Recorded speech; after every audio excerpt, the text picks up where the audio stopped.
ஏய், இப்ப நீ ஒழுங்கா சாப்பிட போறியா இல்லையா? நான் சாப்பிட மாட்டேன், எனக்கு இது பிடிக்கல. அப்படியே உன்னை வச்சனா? பவானி, என்ன பண்ற நீ? குழந்தைகிட்ட போய் கை நீட்டிட்டு இருக்க. யாரும் அவளை எதுவும் சொல்லாதீங்க, என்னையே வந்து அதட்டுங்க. சிவானி தங்கம், ஜெயாமா உனக்கு ஊட்டி விடுறேன், நீ சாப்பிடுறியா? நான் யாரு ஊட்டுனாலும் சாப்பிட மாட்டேன். பொன்னியத்தை வந்து ஊட்டுனாலும் தான் நான் சாப்பிடுவேன். நீ சொல்றது எதுவுமே இப்போதைக்கு நடக்காது. தாத்தா, பொன்னியத்தை வருவாங்கன்னு நீங்க சொன்னீங்க. இப்ப ஜெயம் என்ன சொல்றாங்கன்னு பாருங்க. பாட்டி பொய் சொல்றாடா. பொன்னியத்தை வந்துருவா, சீக்கிரமா வந்துருவா.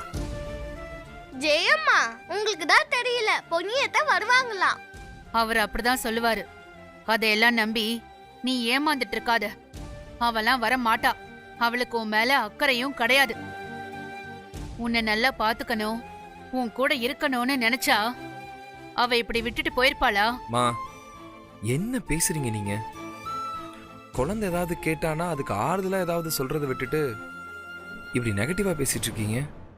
அந்த பொண்ணிய பத்தி ஏதாவது பேசிட்டா போதுமே, உடனே வரிசை கட்டிக்கிட்டு எல்லாரும் வந்துருவீங்களே.